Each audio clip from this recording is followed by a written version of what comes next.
मैं अजे कुंवारी कुड़ी हाँ, पर फिर भी 5 बार माँ बन चुकी हाँ। पर एक किवें संभव होया ये जान के तुहाडे रोंगटे खड़े हो जाणगे। एक दिन मेरा विआह हो गया। जदों मैं 6वीं बार प्रेगनेंट हुई तो फिर कुछ इदां होया जो मेरा ये राज खुल के मेरे पति दे सामने आ गया। फिर मेरे पति ने मेरे नाल जो किया उस नाल तां मेरे पैरों थल्लों जमीन निकल गई, क्योंकि मेरा पति तां मेरा नाम नेहा है। मैं एक बहुत ही चंगे घर तो ताल्लुक रखती हाँ। मेरे घर विच मैं ते मेरे मम्मी पापा रहिंदे सन। असी अपने परिवार विच बहुत खुश सी। एक दिन अचानक कुछ इदां होया कि सब कुछ बर्बाद होके रह गया।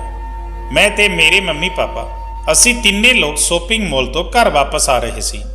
उदों अचानक रस्ते विच एक्सीडेंट हो गया ते मौके ते ही मेरे मम्मी पापा की मौत हो गई ते मेरी भी बहुत हालत गंभीर हो गई। मैं हस्पताल विच दाखल सी। जदों मैनू होश आया तां मैं रोंदी हुई अपने मम्मी पापा नूं पुछण लगी, मेरे मम्मी पापा कित्थे हन। मैं अपने मम्मी पापा बिना एक मिनट भी नहीं रह सकती सी, क्योंकि वो दोवें लोग मैनू बहुत प्यार करते सी, मेरी बहुत चंगी तरह नाल देखभाल करते सी। हर समय मेरी छोटी तो छोटी इच्छा नूं पूरा करते रहंदे सी। पर मैनू की पता सी कि एक छोटा जिहा हादसा मेरा सब कुछ बर्बाद कर देवेगा। मैं जदों 12 साल दी सी उदों मैं स्कूल जांदी तां मेरी मम्मी मैनू समझाउंदे होए कहण लगदी कि देख, स्कूल विच किसे नाल शरारत नहीं करना ते हाँ, मुंडियां तो तां एकदम दूर ही रहना, टिफिन समय ते खा लेना ते चंगी तरह मन लगा के पढ़ना, सीधे स्कूल जाना ते सीधे ही वापस घरे आना। मेरी मम्मी हर एक छोटी तो छोटी गल्लां नूं समझाउंदी रहिंदी कि की सही है की गलत है। पर मैनू की पता सी कि एक पल विच ही मेरा सब कुछ बिखर के खत्म हो जाएगा। अज मेरे पापा नौकरी तो घर वापस आए तो अज उन्होंने कंपनी विचों कुछ पैसे एडवांस मिले सी। तो मेरे पापा घर विच आउंदे ही सानू लोकां नूं कहण लगे कि जल्दी नाल तैयार हो जाओ, अज असीं शॉपिंग करन चलदे हां, जिसनूं जो समान चाहिदा है वो अपना अपना ले लैण। मैं तो बहुत ज़्यादा खुश हो गई सी, क्योंकि मेरा बहुत मन सी कि मैं अपने लिए कुछ चंगिया चंगिया चीज़ां खरीद लवां। तो मैं जल्दी नाल फटाफट तैयार होने दे लई चली गई। मम्मी भी तैयार हो गई। हुण असीं दोवें लोग पापा नाल घर तो निकले ते सीधा शॉपिंग मॉल पहुंच गए। बहुत चंगी तरह नाल शॉपिंग कर लई।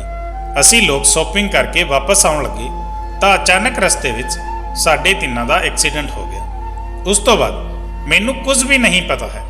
जदों मैनू होश आया तो मैं अपने मम्मी पापा बारे पुछण लगी कि मेरे मम्मी पापा कित्थे हैं। मैं रोण लगी, चिल्लाउण लगी तो अचानक तो ही डॉक्टर मेरे कोल आए ते कहण लगे कि तू आराम कर ते तेरी रिश्तेदारी विच कौन कौन है तू नंबर दे, असीं उन्हां नूं बुला दिंदे हां।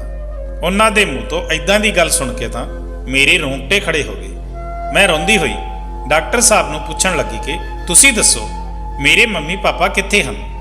तां डॉक्टर सिर झुका के कहण लगे कि तेरे मम्मी पापा दी तुरंत ही मौत हो गई, बस तू जख्मी सी, कुछ लोग तैनूं इत्थे लैके आए हन। ये गल सुन के मैं चिक्कण चिल्लाउण लगी ते बेहोश होके डिग पई। ते फिर मैनू किन्ने दिनों तक होश नहीं आया, ये सब तां मैनू पता नहीं है। जदों होश आया तां एक औरत मेरे कोल आई ते वो मैनू अपने घर लैके गई। हुण वो औरत कौन सी मैनू खुद नहीं पता सी, क्योंकि मेरी तबीयत बहुत गंभीर सी ते मैनू कुछ नहीं पता सी कि वो औरत कौन है ते मैं किस दे घर रहण लई आई हाँ। बस मैं खोई खोई रहिंदी सी ते बैड ते ही बैठी रहिंदी सी। एक दिन वो औरत मेरे कोल आई ते कहण लगी कि बेटी एक खाना खा लै। जदों औरत मेरे कोल आउंदी तां मैं रोण चिल्लाउण लगदी कि तू कौन है, मेरे तो दूर हो जा, मैनू कुछ भी नहीं खाना। ते मैं बैड दा सारा बिस्तर इधर तो उधर सुट के सब कुछ बिगाड़ दिंदी। एक दिन उसका मुंडा मेरे कोल आया ते मैनू जोर नाल थप्पड़ मारिया ते कहण लग्या कि तैनू जरा भी तमीज़ नहीं है, मेरी माँ तैनू हस्पताल तो लैके आई ते तैनू खाना देण दे लई आई ते तू उसते चीकण चिल्लाउण लगी। जदों उसकी माँ ने मेरे उत्ते उसनूं गुस्सा करते हुए देखा तो उसकी माँ उस कोल आई ते उसनूं एक थप्पड़ मारते हुए कहण लगी कि अज तो बाद जे मैं तैनूं इस तरीके नाल गुस्सा करते देखा तो फिर खैर नहीं। उसकी माँ ने रोंदे हुए खाने की प्लेट उठाई ते कमरे तो बाहर चली गई। वो मुंडा एक पासे उदास होकर बैठ गया।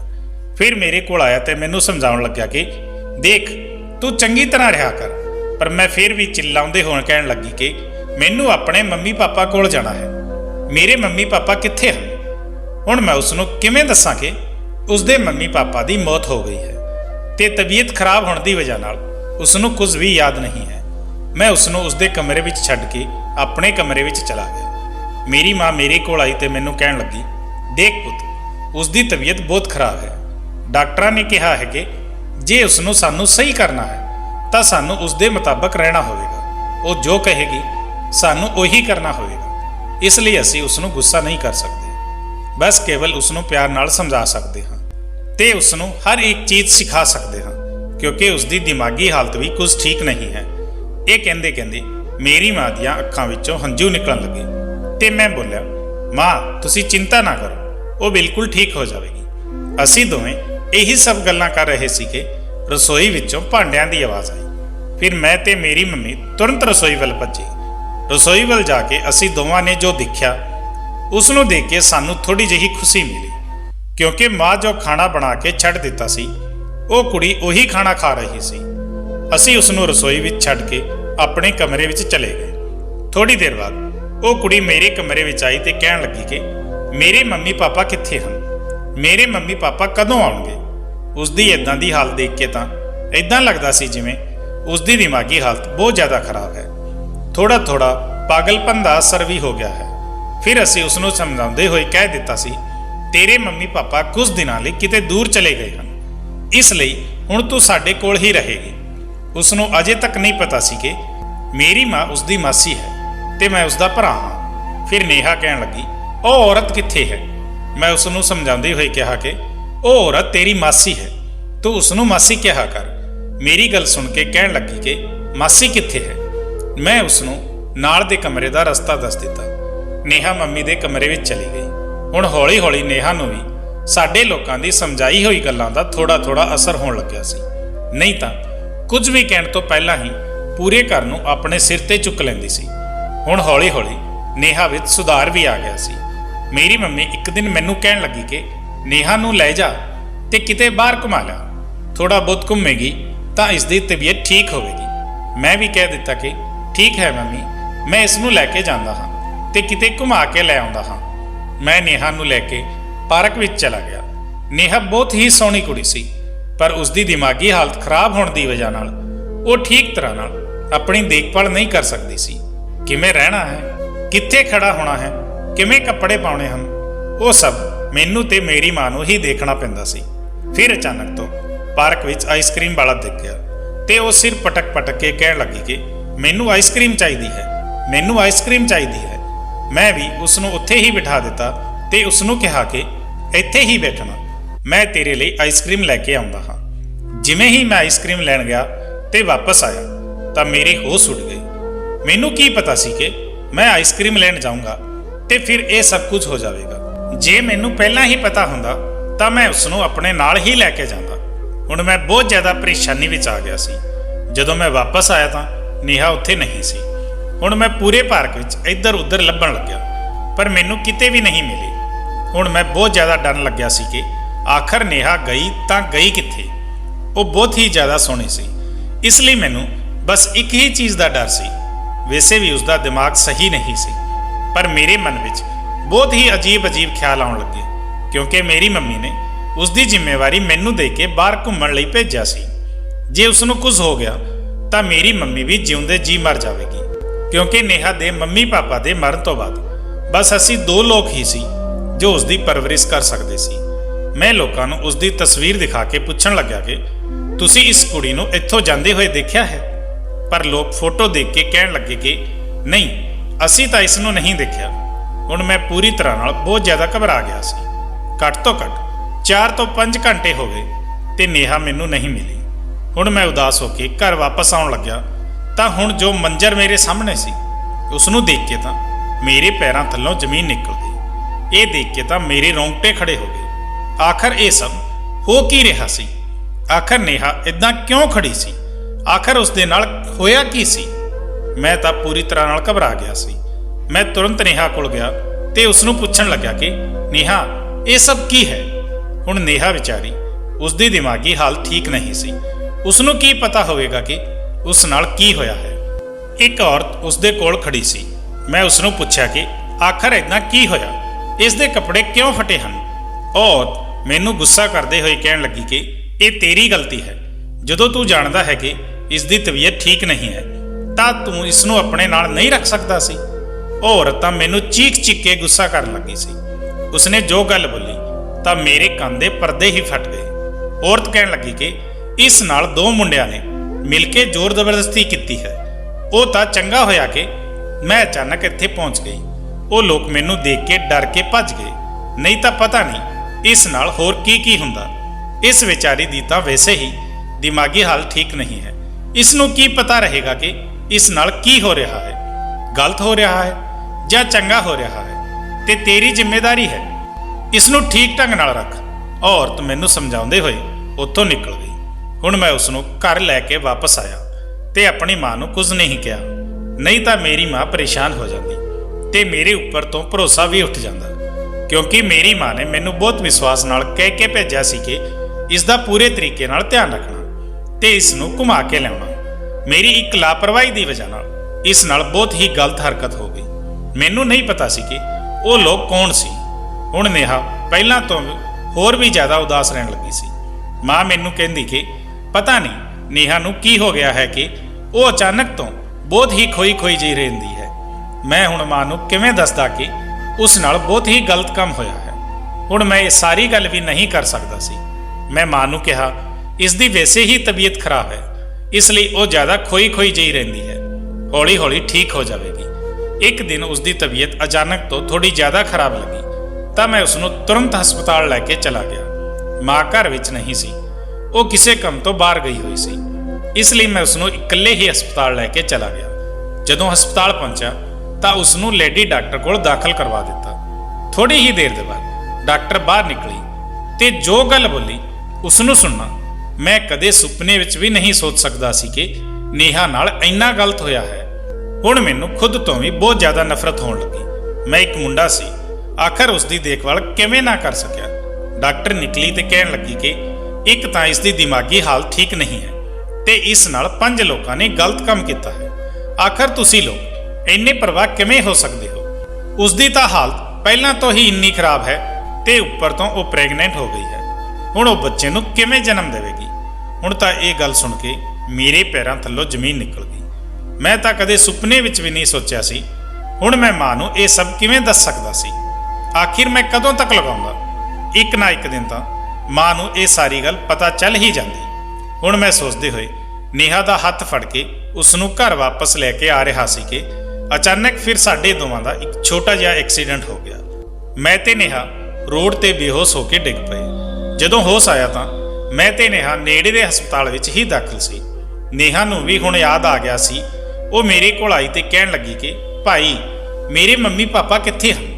ਉਹਨਾਂ ਲੋਕਾਂ ਦੇ ਨਾਲ ਕੀ ਹੋਇਆ? ਤਾਂ ਮੈਂ ਉਸ ਨੂੰ ਕਹਿਣ ਲੱਗਿਆ ਕਿ ਤੇਰੇ ਮੰਮੀ ਪਾਪਾ ਦੀ ਮੌਤ ਹੋ ਗਈ ਹੈ ਤੇ ਮੈਂ ਤੇ ਤੇਰੀ ਮਾਸੀ ਅਸੀਂ ਤੈਨੂੰ ਆਪਣੇ ਘਰ ਵਿੱਚ ਲੈ ਕੇ ਚਲੇ ਆਏ। ਹੁਣ ਅਸੀਂ ਦੋਵੇਂ ਘਰ ਵਿੱਚ ਚਲੇ ਗਏ ਤੇ ਨੇਹਾ ਵੀ ਆਪਣੇ ਮਾਸੀ ਦੇ ਗਲ ਲੱਗ ਕੇ ਉੱਚੀ ਰੋਣ ਲੱਗੀ। ਮੇਰੀ ਮਾਂ ਵੀ ਉਸ ਨੂੰ ਸਮਝਾਉਂਦੇ ਹੋਏ ਕਹਿਣ ਲੱਗੀ ਕਿ ਤੂੰ ਚਿੰਤਾ ਨਾ ਕਰ, ਮੈਂ ਤੇਰੀ ਮਾਸੀ ਹਾਂ, ਤੇਰੀ ਮਾਂ ਦੇ ਬਰਾਬਰ ਹੀ ਹਾਂ। ਮੈਂ ਤੈਨੂੰ ਕਦੇ ਕੋਈ ਤਕਲੀਫ ਨਹੀਂ ਹੋਣ ਦੇਵਾਂਗੀ। ਆਪਣੀ ਕੁੜੀ ਤੋਂ ਵੀ ਵੱਧ ਕੇ ਤੈਨੂੰ ਮੰਨੂਗੀ। ਮੈਂ ਹਾਂ ਨਾ ਸਭ ਦਾ ਧਿਆਨ ਰੱਖਣ ਵਾਲੀ। ਦੋਹਾਂ ਦਾ ਪਿਆਰ ਦੇਖ ਕੇ ਮੈਂ ਬਹੁਤ ਹੀ ਖੁਸ਼ ਹੋਇਆ। ਅਚਾਨਕ ਤੋਂ ਮੇਰੇ ਦਿਮਾਗ ਵਿੱਚ ਉਸ ਦੀ ਪ੍ਰੈਗਨੈਂਸੀ ਦੀ ਗੱਲ ਯਾਦ ਆ ਗਈ। ਹੁਣ ਮੈਂ ਆਪਣੀ ਮਾਂ ਨੂੰ ਕਿਵੇਂ ਦੱਸਾਂ ਕਿ ਨੇਹਾ ਨਾਲ ਕੀ ਹੋਇਆ ਸੀ? ਮੈਂ ਬਹੁਤ ਜ਼ਿਆਦਾ ਡਰਿਆ ਜਿਹਾ ਰਹਿਣ ਲੱਗਿਆ। ਫਿਰ ਇੱਕ ਦਿਨ ਸਭ ਆਪਣੇ ਆਪਣੇ ਕਮਰੇ ਵਿੱਚ ਸੋ ਰਹੇ ਸੀ ਕਿ ਅਚਾਨਕ ਤੋਂ ਉਸ ਦੀ ਉਲਟੀ ਆਉਣ ਦੀ ਆਵਾਜ਼ ਆਉਣ ਲੱਗੀ। ਮੈਂ ਭੱਜਦਾ ਹੋਇਆ ਉਸ ਦੇ ਕੋਲ ਗਿਆ। ਉਹ ਉਲਟੀ ਕਰ ਰਹੀ ਸੀ। ਉਸ ਨੂੰ ਖੁਦ ਵੀ ਨਹੀਂ ਪਤਾ ਸੀ ਕਿ ਉਸ ਦੇ ਨਾਲ ਕੀ ਹੋਇਆ ਸੀ, ਕਿਉਂਕਿ ਜਦੋਂ ਉਸ ਦੀ ਯਾਦਾਸ਼ਤ ਚਲੀ ਗਈ ਸੀ ਉਦੋਂ ਉਸ ਨਾਲ ਇਹ ਸਭ ਕੁਝ ਗਲਤ ਹੋਇਆ ਸੀ। ਪਰ ਜਦੋਂ ਹੁਣ ਉਸ ਦੀ ਯਾਦਾਸ਼ਤ ਆ ਗਈ ਹੈ ਤਾਂ ਉਸ ਨੂੰ ਖੁਦ ਵੀ ਨਹੀਂ ਪਤਾ ਕਿ ਉਸ ਦੇ ਨਾਲ ਕੀ ਹੋਇਆ ਹੈ। ਹੁਣ ਮੈਂ ਆਪਣੀ ਮਾਂ ਨੂੰ ਕਿਵੇਂ ਦੱਸਾਂ? ਹੁਣ ਹੌਲੀ 3 ਤੋਂ 4 ਮਹੀਨੇ ਬੀਤ ਗਏ ਸੀ। ਫਿਰ ਮੈਂ ਮਾਂ ਨੂੰ ਕਹਿਣ ਲੱਗਿਆ, ਮਾਂ ਇਸ ਦਾ ਵਿਆਹ ਕਰਾ ਦਿਓ, ਜਿੰਨਾ ਜਲਦੀ ਹੋ ਸਕੇ ਅਸੀਂ ਇਸ ਦਾ ਵਿਆਹ ਕਰ ਦਿੰਦੇ ਹਾਂ। ਮੇਰੀ ਮਾਂ ਮੈਨੂੰ ਕਹਿਣ ਲੱਗੀ ਕਿ ਤੂੰ ਇਹ ਕੀ ਕਹਿ ਰਿਹਾ ਹੈ? ਇਹ ਫਿਲਹਾਲ 18 ਸਾਲ ਦੀ ਹੋਈ ਹੈ, ਅਸੀਂ ਹੌਲੀ ਇਸ ਦਾ ਰਿਸ਼ਤਾ ਲੱਭਣਾ ਸ਼ੁਰੂ ਕਰ ਦੇਵਾਂਗੇ। ਪਰ ਮੈਂ ਗੁੱਸੇ ਵਿੱਚ ਬੋਲਿਆ ਕਿ ਮਾਂ ਇਸ ਦਾ ਜਲਦੀ ਵਿਆਹ ਕਰਾ ਦਿਓ। ਮੇਰੀ ਮਾਂ ਮੇਰੀ ਇਦਾਂ ਦੀ ਗੱਲ ਸੁਣ ਕੇ ਬਹੁਤ ਪਰੇਸ਼ਾਨ ਜਿਹੀ ਹੋ ਗਈ। ਆਖਿਰ ਉਸ ਦਾ ਮੁੰਡਾ ਇੰਨੀ ਜਲਦੀ ਵਿੱਚ ਕਿਉਂ ਸੀ? ਫਿਰ ਮੈਂ ਬੋਲੀ, ਪੁੱਤ ਇਦਾਂ ਹੀ ਥੋੜੀ ਨਾ ਕਰ ਦੇਵਾਂਗੇ ਇਸ ਦਾ ਵਿਆਹ। ਚੰਗਾ ਘਰ ਖਾਨਦਾਨ ਦੇਖਾਂਗੇ, ਫਿਰ ਇਸ ਦਾ ਵਿਆਹ ਕਰਾਂਗੇ। ਵਿਆਹ ਕਰਨ ਲਈ ਸਾਨੂੰ ਵਿਵਸਥਾ ਵੀ ਤਾਂ ਕਰਨਾ ਜ਼ਰੂਰੀ ਹੈ। ਅਸੀਂ ਪਤਾ ਕਰਾਂਗੇ ਮੁੰਡੇ ਵਾਲੇ ਕਿਵੇਂ ਹਨ, ਉਦੋਂ ਹੀ ਤਾਂ ਆਪਣੀ ਇੰਨੀ ਪਿਆਰੀ ਜਿਹੀ ਬੱਚੀ ਦਾ ਵਿਆਹ ਕਰਾਂਗੇ। ਮੈਂ ਨੇਹਾ ਨੂੰ ਆਪਣੀ ਕੁੜੀ ਦੀ ਤਰ੍ਹਾਂ ਹੀ ਮੰਨਦੀ ਹਾਂ। ਪਰ ਫਿਰ ਅਚਾਨਕ ਤੋਂ ਮੈਨੂੰ ਖਿਆਲ ਆਇਆ ਕਿ ਮੇਰਾ ਮੁੰਡਾ ਐਵੇਂ ਦੀ ਗੱਲ ਕਿਉਂ ਕਰ ਰਿਹਾ ਹੈ ਕਿ ਜਿੰਨੀ ਜਲਦੀ ਹੋ ਸਕੇ ਉਸ ਦਾ ਵਿਆਹ ਕਰਾ ਦਿਓ। ਮੈਂ ਉਸ ਨੂੰ ਪੁੱਛਿਆ ਕਿ ਆਖਰ ਤੂੰ ਇਦਾਂ ਕਿਉਂ ਕਹਿ ਰਿਹਾ ਹੈ, ਆਖਰ ਗੱਲ ਕੀ ਹੈ, ਮੈਨੂੰ ਸੱਚ-ਸੱਚ ਦੱਸ। ਫਿਰ ਉਸਨੇ ਉਹ ਸਾਰੀ ਗੱਲ ਦੱਸੀ ਜੋ ਉਸ ਨਾਲ ਹੋਇਆ ਸੀ, ਉਸ ਨਾਲ ਕੀ ਹੋਇਆ ਸੀ। ਮੈਂ ਆਪਣਾ ਸਿਰ ਫੜ ਕੇ ਬੈਠ ਗਈ ਕਿ ਹੁਣ ਕੀ ਹੋਵੇਗਾ। ਮੈਂ ਤੇ ਮੇਰਾ ਬੇਟਾ ਨੇਹਾ ਦੇ ਕਮਰੇ ਵਿੱਚ ਚਲੇ ਗਏ। ਮੈਂ ਨੇਹਾ ਨੂੰ ਪਿਆਰ ਨਾਲ ਕਹਿਣ ਲੱਗੀ, ਨੇਹਾ ਤੀ, ਅੱਜ ਮੈਂ ਤੇ ਤੂੰ ਕਿਤੇ ਬਾਹਰ ਚੱਲਦੇ ਹਾਂ ਤੇ ਘੁੰਮ ਕੇ ਆਉਂਦੇ ਹਾਂ। ਕਿਉਂਕਿ ਮੇਰੇ ਮਨ ਵਿੱਚ ਤਾਂ ਇਹੀ ਵਿਚਾਰ ਸੀ ਕਿ ਮੈਂ ਉਸ ਨੂੰ ਲੈ ਕੇ ਜਾਵਾਂ ਤੇ ਉਸ ਦਾ ਅਬੋਰਸ਼ਨ ਕਰਾ ਦੇਵਾਂ। ਤੇ ਮੈਂ ਇਦਾਂ ਹੀ ਕੀਤਾ। ਮੈਂ ਉਸ ਨੂੰ ਚੰਗੇ ਹਸਪਤਾਲ ਵਿੱਚ ਲੈ ਗਈ ਤੇ ਲੇਡੀ ਡਾਕਟਰ ਨੂੰ ਸਭ ਕੁਝ ਦੱਸ ਦਿੱਤਾ। ਉਸਨੇ ਵੀ ਮੇਰੀ ਮਦਦ ਕੀਤੀ ਤੇ ਉਸਨੇ ਉਸ ਦਾ ਅਬੋਰਸ਼ਨ ਕਰ ਦਿੱਤਾ। ਤੇ ਮੈਂ ਪਹਿਲਾਂ ਹੀ ਲੇਡੀ ਡਾਕਟਰ ਨੂੰ ਦੱਸ ਦਿੱਤਾ ਸੀ ਕਿ ਇਹ ਸਭ ਕੁਝ ਉਸ ਨੂੰ ਨਾ ਪਤਾ ਚੱਲੇ। ਜਦੋਂ ਨੇਹਾ ਨੂੰ ਹੋਸ਼ ਆਇਆ ਤਾਂ ਪੁੱਛਣ ਲੱਗੀ ਕਿ ਮਾਸੀ ਮੈਨੂੰ ਕੀ ਹੋਇਆ ਸੀ। ਮੈਂ ਉਸ ਨੂੰ ਕਹਿਣ ਲੱਗੀ ਕਿ ਤੂੰ ਠੀਕ ਢੰਗ ਨਾਲ ਖਾਂਦੀ ਪੀਂਦੀ ਨਹੀਂ ਹੈ, ਇਸ ਲਈ ਤੈਨੂੰ ਹਲਕਾ ਜਿਹਾ ਚੱਕਰ ਆ ਗਿਆ ਹੈ, ਇਸ ਲਈ ਮੈਂ ਤੈਨੂੰ ਇੱਥੇ ਲੈ ਕੇ ਆ ਗਈ। ਹੁਣ ਤੂੰ ਬਿਲਕੁਲ ਠੀਕ ਹੈ ਤੇ ਘਰ ਵਾਪਸ ਚੱਲ। ਮੈਂ ਉਸ ਨੂੰ ਘਰ ਲੈ ਕੇ ਆ ਗਈ। ਹੁਣ ਬਸ ਮੇਰੇ ਮਨ ਵਿੱਚ ਇਹੀ ਖਿਆਲ ਸੀ ਕਿ ਮੈਂ ਉਸ ਦਾ ਕੋਈ ਚੰਗਾ ਜਿਹਾ ਰਿਸ਼ਤਾ ਦੇਖ ਕੇ ਉਸ ਦਾ ਵਿਆਹ ਕਰਵਾ ਦੇਵਾਂ। ਮੈਂ ਆਪਣੀ ਰਿਸ਼ਤੇਦਾਰੀ ਵਿੱਚ ਵੀ ਇਹ ਗੱਲ ਇੱਧਰ ਉੱਧਰ ਫੈਲਾ ਦਿੱਤੀ ਸੀ ਕਿ ਕੋਈ ਵੀ ਚੰਗਾ ਮੁੰਡਾ ਹੋਵੇ ਤਾਂ ਸਾਨੂੰ ਦੱਸ ਦੇਣਾ, ਮੈਨੂੰ ਆਪਣੀ ਨੇਹਾ ਕੁੜੀ ਦਾ ਵਿਆਹ ਕਰਨਾ ਹੈ। ਹੁਣ 20 ਤੋਂ 24 ਦਿਨ ਹੀ ਹੋਏ ਸੀ ਕਿ ਮੇਰੇ ਗੁਆਂਢ ਦੀ ਹੀ ਇੱਕ ਔਰਤ ਮੇਰੇ ਕੋਲ ਆਈ ਤੇ ਕਹਿਣ ਲੱਗੀ ਕਿ ਮੇਰੇ ਰਿਸ਼ਤੇਦਾਰ ਦਾ ਇੱਕ ਮੁੰਡਾ ਹੈ ਜੋ ਬਹੁਤ ਹੀ ਚੰਗਾ ਹੈ। ਉਸਨੇ ਤੇਰੀ ਕੁੜੀ ਨੇਹਾ ਨੂੰ ਵੀ ਦੇਖਿਆ ਹੈ। ਉਸਨੇ ਖੁਦ ਮੈਨੂੰ ਕਿਹਾ ਹੈ ਕਿ ਮੈਂ ਤੇਰੇ ਇੱਥੇ ਆ ਕੇ ਗੱਲ ਕਰਾਂ ਕਿ ਉਹ ਤੇਰੀ ਕੁੜੀ ਨਾਲ ਵਿਆਹ ਕਰਨਾ ਚਾਹੁੰਦਾ ਹੈ। ਮੈਂ ਤਾਂ ਬਹੁਤ ਜ਼ਿਆਦਾ ਖੁਸ਼ ਹੋ ਗਈ ਕਿ ਮੇਰੀ ਕੁੜੀ ਦਾ ਵਿਆਹ ਇੱਕ ਬਹੁਤ ਹੀ ਅਮੀਰ ਖਾਨਦਾਨ ਵਿੱਚ ਹੋ ਜਾਵੇਗਾ। ਮੈਨੂੰ ਤਾਂ ਯਕੀਨ ਨਹੀਂ ਆ ਰਿਹਾ ਸੀ ਕਿ ਮੇਰੀ ਕੁੜੀ ਦਾ ਰਿਸ਼ਤਾ ਉੱਧਰ ਤੋਂ ਖੁਦ ਆਇਆ ਹੈ। ਜਿਸ ਦਿਨ ਮੈਂ ਆਪਣੀ ਕੁੜੀ ਨੂੰ ਲੈ ਕੇ ਹਸਪਤਾਲ ਜਾ ਰਹੀ ਸੀ, ਰਸਤੇ ਵਿੱਚ ਉਸਨੇ ਮੇਰੀ ਕੁੜੀ ਨੇਹਾ ਨੂੰ ਦੇਖ ਲਿਆ ਸੀ। ਉਸ ਦਿਨ ਤੋਂ ਉਸਨੇ ਪਤਾ ਕੀਤਾ ਕਿ ਇਹ ਕੁੜੀ ਕਿਸ ਦੀ ਹੈ। ਜਦੋਂ ਉਸ ਨੂੰ ਪਤਾ ਚੱਲਿਆ ਕਿ ਉਹ ਮੇਰੀ ਕੁੜੀ ਹੈ, ਉਸਨੇ ਤੁਰੰਤ ਨੇਹਾ ਲਈ ਰਿਸ਼ਤਾ ਭੇਜ ਦਿੱਤਾ। ਹੁਣ ਅਸੀਂ ਲੋਕ ਬਹੁਤ ਜ਼ਿਆਦਾ ਖੁਸ਼ ਸੀ। ਜਦੋਂ ਮੇਰਾ ਮੁੰਡਾ ਆਇਆ, ਮੈਂ ਉਸ ਨੂੰ ਵੀ ਦੱਸਿਆ ਕਿ ਨੇਹਾ ਦਾ ਰਿਸ਼ਤਾ ਪੱਕਾ ਹੋ ਗਿਆ ਹੈ। ਮੇਰਾ ਮੁੰਡਾ ਵੀ ਬਹੁਤ ਜ਼ਿਆਦਾ ਖੁਸ਼ ਹੋ ਗਿਆ। ਹੁਣ ਅਸੀਂ ਨੇਹਾ ਕੋਲ ਗਏ ਤੇ ਉਸ ਨੂੰ ਪੁੱਛਿਆ, ਕੀ ਤੈਨੂੰ ਇਹ ਮੁੰਡਾ ਪਸੰਦ ਹੈ? ਤਾਂ ਕਹਿਣ ਲੱਗੀ ਕਿ ਮਾਸੀ, ਤੁਸੀਂ ਮੇਰੀ ਮਾਂ ਸਨਮਾਨ ਹੋ, ਤੁਸੀਂ ਜਿੱਥੇ ਚਾਹੋ ਉੱਥੇ ਮੇਰਾ ਰਿਸ਼ਤਾ ਪੱਕਾ ਕਰ ਸਕਦੇ ਹੋ। ਮੈਂ ਖੁਸ਼ੀ-ਖੁਸ਼ੀ ਵਿਆਹ ਕਰ ਲਵਾਂਗੀ। ਮੇਰੇ ਮੰਮੀ ਪਾਪਾ ਦੀ ਮੌਤ ਤੋਂ ਬਾਅਦ ਤੁਸੀਂ ਹੀ ਤਾਂ ਮੇਰੇ ਸਭ ਕੁਝ ਹੋ। ਤੁਸੀਂ ਜੋ ਕੁਝ ਕਰੋਗੇ ਮੇਰੇ ਲਈ ਚੰਗਾ ਹੀ ਕਰੋਗੇ। ਨੇਹਾ ਦੇ ਮੂੰਹ ਤੋਂ ਇਦਾਂ ਦੀਆਂ ਗੱਲਾਂ ਸੁਣ ਕੇ ਮੇਰੀਆਂ ਅੱਖਾਂ ਵਿੱਚੋਂ ਹੰਝੂ ਵਹਿਣ ਲੱਗੇ ਤੇ ਮੇਰਾ ਮੁੰਡਾ ਮੇਰੇ ਕੋਲ ਆਇਆ ਤੇ ਕਹਿਣ ਲੱਗਿਆ ਕਿ ਮਾਂ, ਤੁਸੀਂ ਚਿੰਤਾ ਨਾ ਕਰੋ, ਮੈਂ ਸਾਰੀ ਤਿਆਰੀ ਕਰ ਦਊਂਗਾ। ਮੇਰੇ ਘਰ ਵਿੱਚ ਵਿਆਹ ਦੀ ਚਹਿਲ ਪਹਿਲ ਹੋਣ ਲੱਗੀ ਸੀ। ਮੇਰੀ ਭੈਣ ਨੇਹਾ ਵੀ ਦੁਲਹਨ ਬਣੀ ਬੈਠੀ ਸੀ। ਮੈਂ ਉਸਦੇ ਕੋਲ ਗਿਆ, ਉਸਦੇ ਸਿਰ ਤੇ ਆਪਣਾ ਹੱਥ ਫੇਰਿਆ ਤੇ ਮੇਰੀਆਂ ਅੱਖਾਂ ਵਿੱਚੋਂ ਹੰਝੂ ਵੀ ਆ ਗਏ। ਨੇਹਾ ਵੀ ਮੇਰੀਆਂ ਅੱਖਾਂ ਵਿੱਚ ਹੰਝੂ ਦੇਖ ਕੇ ਰੋਣ ਲੱਗੀ। ਮੈਂ ਉਸ ਨੂੰ ਕਿਹਾ ਕਿ ਪਗਲੀ, ਤੂੰ ਕਿਉਂ ਰੋ ਰਹੀ ਹੈ? ਤੈਨੂੰ ਤਾਂ ਇੱਕ ਨਾ ਇੱਕ ਦਿਨ ਇੱਥੋਂ ਜਾਣਾ ਹੀ ਹੈ। ਅਸੀਂ ਦੋਵੇਂ ਇੱਕ ਦੂਜੇ ਦੇ ਗਲ ਲੱਗ ਕੇ ਰੋਣ ਲੱਗੇ। ਉਸ ਦੇ ਬਾਅਦ ਮੈਂ ਉਸ ਨੂੰ ਸਮਝਾਉਂਦੇ ਹੋਏ ਕਮਰੇ ਤੋਂ ਬਾਹਰ ਨਿਕਲ ਗਿਆ। ਥੋੜੀ ਦੇਰ ਦੇ ਬਾਅਦ ਬਰਾਤ ਆ ਗਈ ਤੇ ਮੇਰੀ ਭੈਣ ਦਾ ਵਿਆਹ ਵੀ ਹੋ ਗਿਆ ਤੇ ਉਹ ਆਪਣੇ ਸਹੁਰੇ ਘਰ ਚਲੀ ਗਈ। ਫਿਰ ਕੁਝ ਦਿਨਾਂ ਬਾਅਦ ਨੇਹਾ ਦਾ ਘਰ ਤੋਂ ਫੋਨ ਆਇਆ ਤੇ ਉਹ ਫੋਨ ਮੇਰੀ ਮਾਂ ਨੇ ਉਠਾਇਆ ਤੇ ਜਿਵੇਂ ਹੀ ਉੱਧਰ ਤੋਂ ਆਵਾਜ਼ ਆਈ ਤੇ ਮੇਰੀ ਮਾਂ ਚੱਕਰ ਖਾ ਕੇ ਡਿੱਗ ਪਈ। ਮੈਂ ਤੁਰੰਤ ਭੱਜਦਾ ਹੋਇਆ ਮਾਂ ਕੋਲ ਗਿਆ ਤੇ ਪੁੱਛਣ ਲੱਗਿਆ ਕਿ ਮਾਂ, ਐਵੇਂ ਦੀ ਕਿਹੜੀ ਗੱਲ ਹੋ ਗਈ ਜੋ ਤੁਸੀਂ ਇਸ ਤਰੀਕੇ ਨਾਲ ਜ਼ਮੀਨ ਤੇ ਡਿੱਗ ਪਏ? ਮੇਰੀ ਮਾਂ ਘਬਰਾਉਂਦੀ ਹੋਈ ਉੱਥੇ ਕੋਲ ਦੇ ਸੋਫੇ ਤੇ ਬੈਠ ਗਈ ਤੇ ਮੈਂ ਜਲਦੀ ਨਾਲ ਇੱਕ ਗਿਲਾਸ ਪਾਣੀ ਲੈ ਕੇ ਆਇਆ ਤੇ ਮਾਂ ਨੂੰ ਪਾਣੀ ਪਿਲਾਉਣ ਲੱਗਿਆ ਤੇ ਪੁੱਛਿਆ ਕਿ ਮਾਂ ਦੱਸ, ਆਖਰ ਇਦਾਂ ਕੀ ਹੋਇਆ ਹੈ ਜੋ ਤੁਸੀਂ ਇੰਨਾ ਪਰੇਸ਼ਾਨ ਹੋ? ਮੇਰੀ ਮਾਂ ਦੀ ਹਾਲਤ ਐਵੇਂ ਸੀ ਕਿ ਉਹ ਕੁਝ ਕਹਿ ਨਹੀਂ ਪਾ ਰਹੀ ਸੀ। ਫਿਰ ਮੈਂ ਮਾਂ ਨੂੰ ਕਿਹਾ, ਮਾਂ ਤੁਸੀਂ ਰਿਲੈਕਸ ਹੋ ਜਾਓ, ਫਿਰ ਉਸ ਦੇ ਬਾਅਦ ਦੱਸੋ ਆਖਰ ਕੀ ਗੱਲ ਹੈ। ਫਿਰ ਮੇਰੀ ਮਾਂ ਥੋੜੀ ਦੇਰ ਦੇ ਬਾਅਦ ਕਹਿਣ ਲੱਗੀ ਕਿ ਪੁੱਤ, ਨੇਹਾ ਦੇ ਘਰ ਤੋਂ ਫੋਨ ਆਇਆ ਸੀ ਤੇ ਉਹ ਲੋਕ ਕਹਿ ਰਹੇ ਸੀ ਕਿ ਨੇਹਾ ਨੂੰ ਘਰ ਤੋਂ ਕੱਢ ਦੇਣਗੇ, ਉਸ ਨੂੰ ਤਲਾਕ ਦੇ ਦੇਣਗੇ। ਉਹਨਾਂ ਨੂੰ ਪਤਾ ਨਹੀਂ ਕਿੱਥੋਂ ਸਾਰੀ ਗੱਲ ਪਤਾ ਲੱਗ ਚੁੱਕੀ ਹੈ ਕਿ ਨੇਹਾ ਪਹਿਲਾਂ ਤੋਂ ਹੀ ਪ੍ਰੈਗਨੈਂਟ ਸੀ। ਹੁਣ ਅਸੀਂ ਦੋਵੇਂ ਮਾਂ ਤੇ ਪੁੱਤ ਤੁਰੰਤ ਨੇਹਾ ਦੇ ਸਹੁਰੇ ਚਲੇ ਗਏ। ਤੇ ਉੱਥੇ ਜਾ ਕੇ ਜੋ ਮੇਰੀ ਨਜ਼ਰ ਦੇ ਸਾਹਮਣੇ ਸੀ ਉਹ ਸਭ ਕੁਝ ਮੈਨੂੰ ਹੈਰਾਨ ਕਰ ਦੇਣ ਵਾਲਾ ਸੀ। ਮੈਂ ਤਾਂ ਕਦੇ ਨਹੀਂ ਸੋਚਿਆ ਸੀ ਕਿ ਬੀਤਿਆ ਹੋਇਆ ਉਹ ਪਲ ਵੀ ਸਾਡੇ ਲੋਕਾਂ ਦੇ ਸਾਹਮਣੇ ਆ ਕੇ ਖੜਾ ਹੋ ਜਾਵੇਗਾ। ਪਰ ਹੈਰਾਨ ਕਰ ਦੇਣ ਵਾਲੀ ਗੱਲ ਤਾਂ ਇਹ ਸੀ ਕਿ ਜਦੋਂ ਮੈਂ ਉਸ ਔਰਤ ਨੂੰ ਦੇਖਿਆ ਤਾਂ ਮੇਰੇ ਹੋਸ਼ ਉੱਡ ਗਏ। ਆਖਰ ਇਹ ਔਰਤ ਮੇਰੀ ਭੈਣ ਦੇ ਸਹੁਰੇ ਘਰ ਵਿੱਚ ਕੀ ਕਰ ਰਹੀ ਹੈ? ਕਿਤੇ ਇਸ ਨੇ ਹੀ ਤਾਂ ਨਹੀਂ ਕੁਝ ਗੜਬੜ ਕਰ ਦਿੱਤਾ ਹੈ ਤੇ ਬੀਤੇ ਹੋਏ ਪਲ ਦੀ ਸਾਰੀ ਸੱਚਾਈ ਇਸ ਘਰ ਵਿੱਚ ਫੈਲਾ ਦਿੱਤੀ ਹੋਈ। ਜਦੋਂ ਅੱਗੇ ਤੋਂ ਆਵਾਜ਼ ਆਈ, ਪੁੱਤ ਤੈਨੂੰ ਇਹੀ ਘਰ ਮਿਲਿਆ ਸੀ? ਆਪਣੇ ਘਰ ਦਾ ਪਾਪ ਮੇਰੇ ਭਤੀਜੇ ਦੇ ਉੱਪਰ ਪਾਉਣ। ਹੁਣ ਮੈਂ ਉਸ ਦੇ ਅੱਗੇ ਹੱਥ ਜੋੜ ਦਿੱਤੇ ਤੇ ਕਹਿਣ ਲੱਗਿਆ ਕਿ ਕਿਰਪਾ ਕਰਕੇ ਰੱਬ ਦੇ ਲਈ ਚੁੱਪ ਹੋ ਜਾਓ, ਨਹੀਂ ਤਾਂ ਮੇਰੀ ਭੈਣ ਦੀ ਜ਼ਿੰਦਗੀ ਬਰਬਾਦ ਹੋ ਜਾਵੇਗੀ। ਪਰ ਉਹ ਔਰਤ ਕਿੱਥੇ ਮੰਨਣ ਵਾਲੀ ਸੀ। ਉਸਨੇ ਤਾਂ ਪੂਰੇ ਘਰ ਨੂੰ ਇਕੱਠਾ ਕਰਕੇ ਖੜਾ ਕਰ ਦਿੱਤਾ ਤੇ ਸਭ ਨੂੰ ਸਭ ਕੁਝ ਸੱਚ-ਸੱਚ ਪਹਿਲਾਂ ਤੋਂ ਹੀ ਦੱਸ ਚੁੱਕੀ ਸੀ। ਹੁਣ ਮੇਰੀ ਭੈਣ ਮੇਰੇ ਕੋਲ ਆਈ ਤੇ ਕਹਿਣ ਲੱਗੀ ਕਿ ਵੀਰੇ, ਇਹ ਸਭ ਲੋਕ ਕੀ ਕਹਿ ਰਹੇ ਹਨ? ਕੀ ਮੈਂ ਬਦਚਲਣ ਔਰਤ ਹਾਂ? ਆਖਰ ਮੇਰੇ ਨਾਲ ਇਦਾਂ ਦਾ ਕੀ ਹੋਇਆ ਹੈ ਕਿ ਇਹ ਲੋਕ ਮੇਰੇ ਉੱਪਰ ਇਲਜ਼ਾਮ ਤੇ ਇਲਜ਼ਾਮ ਲਗਾ ਰਹੇ ਹਨ, ਮੈਨੂੰ ਬਹੁਤ ਬੁਰਾ ਭਲਾ ਕਹਿ ਰਹੇ ਹਨ। ਆਖਰ ਇਦਾਂ ਦਾ ਕੀ ਹੋਇਆ ਹੈ? ਕੋਈ ਤਾਂ ਮੈਨੂੰ ਸੱਚ ਦੱਸੋ। ਹੁਣ ਮੈਂ ਸਭ ਤੋਂ ਪਹਿਲਾਂ ਸਭ ਦੇ ਸਾਹਮਣੇ ਹੱਥ ਜੋੜ ਦਿੱਤੇ ਤੇ ਇਹ ਸਾਰੀ ਸੱਚਾਈ ਦੱਸਣ ਲੱਗਿਆ ਕਿ ਕਿਵੇਂ ਕੀ ਹੋਇਆ ਸੀ। ਹੁਣ ਸਾਰੀ ਸੱਚਾਈ ਸਭ ਨੂੰ ਪਤਾ ਲੱਗ ਚੁੱਕੀ ਸੀ ਤੇ ਜਿਸ ਔਰਤ ਨੇ ਮੇਰੀ ਭੈਣ ਨੂੰ ਬਚਾਇਆ ਸੀ ਉਹੀ ਔਰਤ ਮੇਰੀ ਭੈਣ ਦੇ ਪਤੀ ਦੀ ਭੂਆ ਸੀ, ਜੋ ਕਿਸੇ ਕਾਰਨ ਵਿਆਹ ਵਿੱਚ ਨਹੀਂ ਆ ਸਕੀ। ਹੁਣ ਮੇਰੀ ਮਾਂ ਸਭ ਦੇ ਸਾਹਮਣੇ ਹੱਥ ਜੋੜ ਕੇ ਸਭ ਤੋਂ ਮਾਫੀ ਮੰਗਣ ਲੱਗੀ ਤੇ ਕਹਿਣ ਲੱਗੀ ਕਿ ਹਾਲਾਤ ਤੋਂ ਮਜਬੂਰ ਹੋ ਕੇ ਬਿਨਾਂ ਕੁਝ ਕਹੇ, ਬਿਨਾਂ ਕੁਝ ਦੱਸੇ ਅਸੀਂ ਇਹ ਰਿਸ਼ਤਾ ਤੁਹਾਡੇ ਲੋਕਾਂ ਦੇ ਘਰ ਵਿੱਚ ਕਰ ਦਿੱਤਾ। ਸਾਡੇ ਤੋਂ ਬਹੁਤ ਵੱਡੀ ਗਲਤੀ ਹੋ ਗਈ, ਪਰ ਇਸ ਗਲਤੀ ਦੀ ਸਜ਼ਾ ਮੇਰੀ ਕੁੜੀ ਨੂੰ ਨਾ ਦਿਓ। ਇਹ ਤਾਂ ਵਿਚਾਰੀ ਹੈ, ਇਸ ਨੂੰ ਤਾਂ ਖੁਦ ਨਹੀਂ ਪਤਾ ਕਿ ਇਸ ਦੇ ਨਾਲ ਕੀ ਕੁਝ ਹੋਇਆ ਹੈ। ਉਸ ਸਮੇਂ ਤਾਂ ਇਸ ਦੀ ਦਿਮਾਗੀ ਹਾਲਤ ਵੀ ਠੀਕ ਨਹੀਂ ਸੀ। ਇਸ ਵਿਚਾਰੀ ਨੂੰ ਤਾਂ ਇਹ ਵੀ ਨਹੀਂ ਪਤਾ ਕਿ ਇਸ ਦੇ ਨਾਲ ਕੀ ਕੁਝ ਹੋਇਆ ਹੈ। ਮੇਰੀ ਕੁੜੀ ਮੇਰੇ ਕੋਲ ਆਈ ਤੇ ਪੁੱਛਣ ਲੱਗੀ ਕਿ ਮਾਸੀ ਮਾਂ, ਆਖਰ ਮੇਰੇ ਨਾਲ ਅਜਿਹਾ ਕੀ ਹੋਇਆ ਸੀ ਜੋ ਇਹ ਲੋਕ ਮੇਰੇ ਉੱਪਰ ਇਲਜ਼ਾਮ ਲਗਾਏ ਜਾ ਰਹੇ ਹਨ? ਕੀ ਸਹੀ ਹੈ, ਕੀ ਗਲਤ? ਕਿਰਪਾ ਕਰਕੇ ਤੁਸੀਂ ਮੈਨੂੰ ਸਭ ਸੱਚ ਦੱਸ ਦਿਓ। ਤਾਂ ਮੇਰੀ ਮਾਸੀ ਮਾਂ ਮੈਨੂੰ ਕਹਿਣ ਲੱਗੀ, ਜਦੋਂ ਤੂੰ 18 ਸਾਲ ਦੀ ਸੀ ਤੇ ਆਪਣੇ ਭਰਾ ਦੇ ਨਾਲ ਘੁੰਮਣ ਗਈ ਸੀ, ਉਦੋਂ ਉੱਥੇ ਤੂੰ ਕਿਸੇ ਦੂਜੇ ਪਾਸੇ ਚਲੀ ਗਈ ਸੀ ਤੇ ਫਿਰ ਅਚਾਨਕ ਤੋਂ ਤੈਨੂੰ ਕੁਝ ਮੁੰਡਿਆਂ ਨੇ ਫੜ ਲਿਆ ਸੀ ਤੇ ਤੇਰੇ ਨਾਲ ਕੁਝ ਗਲਤ ਹਰਕਤ ਕਰ ਦਿੱਤੀ। ਇਹ ਸਭ ਸੁਣ ਕੇ ਮੇਰੇ ਤਾਂ ਰੋਂਗਟੇ ਖੜੇ ਹੋ ਗਏ। ਆਖਰ ਇਹ ਸਭ ਕੁਝ ਕੀ ਹੋਇਆ ਸੀ? ਤਾਂ ਉੱਥੇ ਮੇਰੀ ਪਤੀ ਦੀ ਜੋ ਭੂਆ ਸੀ ਉਹੀ ਮੈਨੂੰ ਬਚਾ ਕੇ ਲਿਆਈ ਸੀ। ਹੁਣ 4 ਤੋਂ 5 ਮੁੰਡਿਆਂ ਨੇ ਮੇਰੇ ਨਾਲ ਕੁਝ ਗਲਤ ਕਰ ਦਿੱਤਾ ਸੀ। ਹੁਣ ਤਾਂ ਸਾਰੀ ਸੱਚਾਈ ਮੇਰੇ ਸਾਹਮਣੇ ਵੀ ਆ ਗਈ ਸੀ।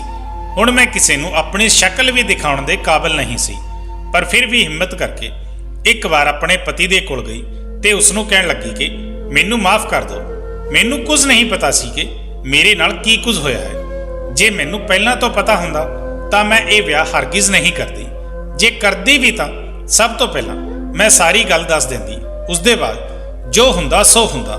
ਪਰ ਮੇਰਾ ਪਤੀ ਤਾਂ ਚਿল্ਲਾਉਂਦਾ ਹੋਇਆ ਕਹਿਣ ਲੱਗਾ ਕਿ ਤੂੰ ਮੇਰੀਆਂ ਨਜ਼ਰਾਂ ਦੇ ਸਾਹਮਣੇ ਤੋਂ ਦੂਰ ਹੋ ਜਾ, ਮੈਨੂੰ ਤੇਰੀ ਸ਼ਕਲ ਵੀ ਨਹੀਂ ਦੇਖਣੀ। ਹੁਣ ਮੈਂ ਕਿਵੇਂ ਆਪਣੇ ਪਤੀ ਤੋਂ ਦੂਰ ਚਲੀ ਜਾਵਾਂ, ਕਿਉਂਕਿ ਮੈਂ ਫਿਰ ਤੋਂ ਪ੍ਰੈਗਨੈਂਟ ਹੋ ਚੁੱਕੀ ਸੀ। ਪਰ ਫਿਰ ਵੀ ਮੈਂ ਕੀ ਕਰ ਸਕਦੀ ਸੀ? ਮੇਰੇ ਸਹੁਰੇ ਘਰ ਵਾਲਿਆਂ ਨੇ ਮੇਰੀ ਇੱਕ ਨਾ ਸੁਣੀ ਤੇ ਮੈਂ ਆਪਣੀ ਮਾਸੀ ਮਾਂ ਤੇ ਭਾਈ ਦੇ ਨਾਲ ਘਰ ਜਾਣ ਲੱਗੀ। ਫਿਰ ਅਚਾਨਕ ਤੋਂ ਪਿੱਛੇ ਤੋਂ ਆਵਾਜ਼ ਆਈ, ਨੇਹਾ ਰੁਕ ਜਾ। ਆਪਣੇ ਪਤੀ ਦੀ ਇਹ ਗੱਲ ਸੁਣ ਕੇ ਮੇਰਾ ਦਿਲ ਤਾਂ ਬੈਠ ਗਿਆ। ਮੇਰਾ ਪਤੀ ਮੇਰੇ ਕੋਲ ਆਇਆ ਤੇ ਕਹਿਣ ਲੱਗਿਆ ਕਿ ਨੇਹਾ, ਮੈਨੂੰ ਮਾਫ ਕਰ ਦੇ। ਮੈਨੂੰ ਤੈਨੂੰ ਇਸ ਤਰੀਕੇ ਨਾਲ ਜਾਣ ਲਈ ਨਹੀਂ ਕਹਿਣਾ ਚਾਹੀਦਾ ਸੀ, ਪਰ ਤੂੰ ਖੁਦ ਦੱਸ, ਜਦੋਂ ਅਚਾਨਕ ਨਾਲ ਕੋਈ ਇਨਸਾਨ ਇੰਨਾ ਵੱਡਾ ਸੱਚ ਸੁਣੇਗਾ ਤਾਂ ਉਸ ਦੇ ਦਿਲ ਤੇ ਕੀ ਗੁਜ਼ਰੇਗੀ। ਪਰ ਫਿਰ ਵੀ ਮੈਂ ਸੋਚਿਆ ਹੈ ਕਿ ਤੂੰ ਤਾਂ ਉਸ ਸਮੇਂ ਬਹੁਤ ਮਾਸੂਮ ਸੀ ਤੇ ਤੇਰੀ ਦਿਮਾਗੀ ਹਾਲਤ ਵੀ ਠੀਕ ਨਹੀਂ ਸੀ। ਪਰ ਮੈਨੂੰ ਉਹਨਾਂ ਸਭ ਗੱਲਾਂ ਨਾਲ ਕੋਈ ਫਰਕ ਨਹੀਂ ਪੈਂਦਾ। ਮੈਂ ਤੈਨੂੰ ਦਿਲ ਤੋਂ ਆਪਣੀ ਪਤਨੀ ਮੰਨਦਾ ਹਾਂ। ਹੁਣ ਮੈਂ ਆਪਣੇ ਪਤੀ ਦੇ ਪੈਰਾਂ ਵਿੱਚ ਡਿੱਗ ਪਈ ਤੇ ਮੈਂ ਰੋਣ ਲੱਗੀ। ਮੇਰੇ ਪਤੀ ਨੇ ਮੈਨੂੰ ਉਠਾ ਕੇ ਆਪਣੇ ਸੀਨੇ ਨਾਲ ਲਗਾ ਲਿਆ ਤੇ ਕਿਹਾ ਕਿ ਮੈਨੂੰ ਤੇਰੇ ਨਾਲ ਕੋਈ ਗਿਲਾ ਸਿਕਵਾ ਨਹੀਂ ਹੈ।